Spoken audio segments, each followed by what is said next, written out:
నాకు 2 కుటుంబాలతోనని చెప్పంటున్నా, కేసీఆర్ గారి కుటుంబంతో డి శ్రీనివాస్ గారి కుటుంబంతో నాకు అనుబంధం ఉన్నది. నిజంగా ఒకప్పుడు 2019లో I wanted Arvind to contest from Congress party.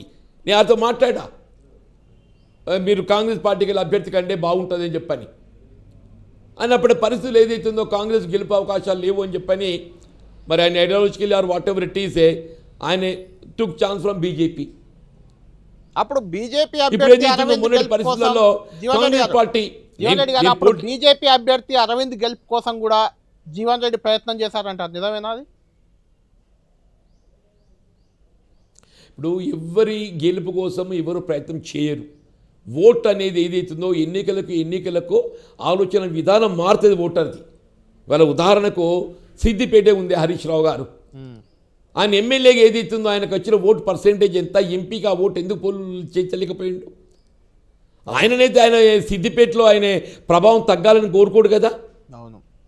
ఇప్పుడు నిజంగానే మీరు అన్నట్టు 2019లో అరవింద్ గారు గెలవాలి, సరే నాకు కవిత గారు గెలవాలని ఉండదు.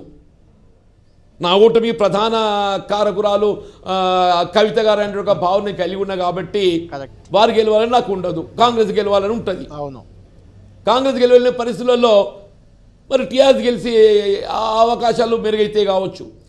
అంతర్గామ యునో అంతర్గామ, అవును, జగిత్యాల మండలం అంతర్గామ సంజయ్ గారి నేటివ్ విలేజ్. అది అవును, సంజయ్ గారి నేటివ్ విలేజ్, వారి సొంత గ్రామం నేటివ్ విలేజ్. అవును. మరి అంతర్గామని అయితే టీఆర్ఎస్ మెజార్టీ రావాలి కదనే. టీఆర్ఎస్ బీఆర్ఎస్ అప్పుడు ఏ పార్టీ ఉందో. అవును. అవును. అంతర్గామలనైతే కవిత గారికి మెజార్టీ రావాలి కదా. మరి ఎందుకు తీసుకురాలేకపోయిండు?